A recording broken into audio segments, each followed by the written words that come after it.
Ẹ káàbọ̀ sí ẹ̀kọ́ kíkà ojoojúmọ́ ti ìjọ ẹ̀dá titun.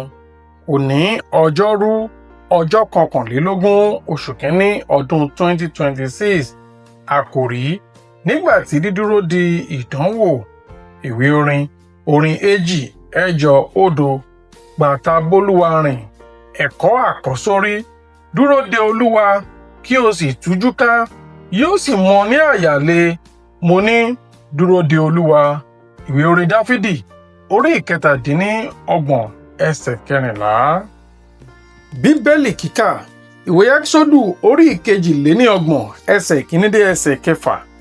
Nígbà tí àwọn ènìyàn rí i pé Mose pẹ́ láti sọ̀kalẹ̀ ti orí òkè wá, àwọn ènìyàn kó ara wọn jọ sọ́dọ̀ Aaroni, wọ́n sì wí fún un pé, dìde, dá òrìṣà fún wa tí yóò máa ṣáájú wa lọ, bí ó ṣe Mose yìí nì, ọkùnrin nì tí ó mú wa gòkè láti ilẹ̀ Egipti wá. Àwa kò mọ ohun tí ó ṣe é. Aaroni sì wí fún wọn pé, ẹ kọ́ òrùka wúrà tí ó wà ní etí àwọn aya yín, àti ti àwọn ọmọkunrin yín, àti ti àwọn ọmọbìnrin yín, kí ẹ sì mú wọn tọ̀ mí wá. Gbogbo àwọn ènìyàn sì kán òrùka wúrà tí ó wà ní etí wọn, wọ́n sì mú wọn tọ̀ Aaroni wá. Wọ́n sì gbà wọ́n lé ọwọ́ wọn, ó sì fi ohun ọ̀nà fífín ṣe é. Nígbà tí ó sì dá lé àwòrán ẹgbọrọ màlúù tán, wọ́n sì wí pé, Ísírẹ́lì, wọ̀nyí ni òrìṣà rẹ tí ó mú ọ gòkè láti ilẹ̀ Egipti wá. Nígbà tí Aaroni sì rí i, ó tẹ́ pẹpẹ kan níwájú rẹ̀. Aaroni sì kéde, ó sì wí pé, ọ̀la ni àjọ fún Olúwa. Wọ́n sì dìde ní kùtùkùtù ìjọ́ kejì, wọ́n sì rú ẹbọ sísun, wọ́n sì mú ẹbọ àlàáfíà wá. Àwọn ènìyàn sì jókòó láti jẹ àti láti mu, wọ́n sì dìde láti ṣeré.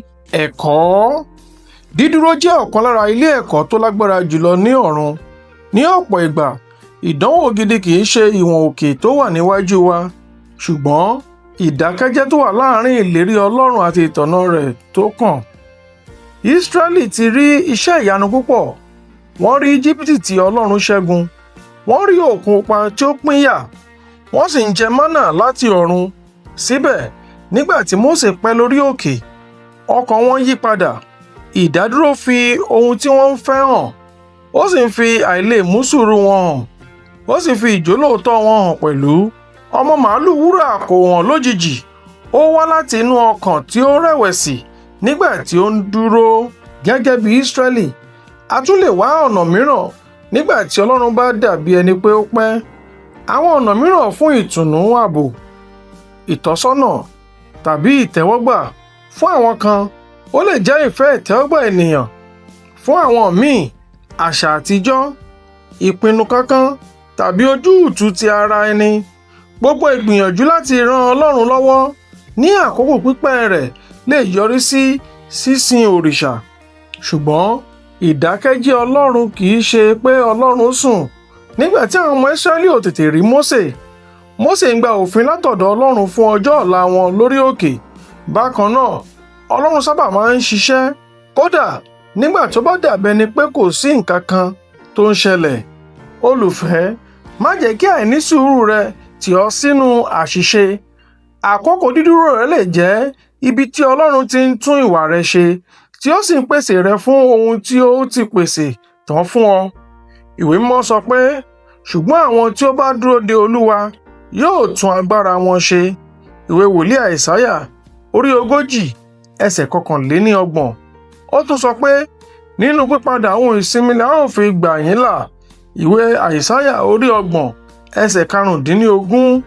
Àti pé, ẹ dákẹ́ kí ẹ sì mọ̀ pé èmi ni Ọlọ́run. Ìwé orin Saamu orí 54 ẹsẹ̀ 10. Nígbà tí dídúró bá nira, rántí òtítọ́ yìí: Ọlọ́run kì í ṣe pé ó ń pèsè ìbùkún nìkan, ó tún pèsè rẹ fún ìbùkún náà. Dúró ṣinṣin, máa gbọ́ràn, máa sì retí. Ògo máa ń dúró ní apá kejì dídúró tó kún fún ìgbọ́ràn. Ẹ̀kọ́ àmúrelé: ìpè ń dán ìjólóòtọ́ wa wò. Àwọn tí ń dúró de Ọlọ́run nìkan ni yóò gba ohun tí ó dára jù lọ́wọ́ rẹ̀. Àdúrà: Bàbá, fún mi ní oore ọ̀fẹ́ láti dúró dè ọ́ láì yẹsẹ̀. Fún ọkàn mi lágbára, Mú kí ìfẹ́ mi dàbí ìfẹ́ rẹ, kí o sì ràn mí lọ́wọ́ láti gbẹ́kẹ̀lé àkókò rẹ. Àmín.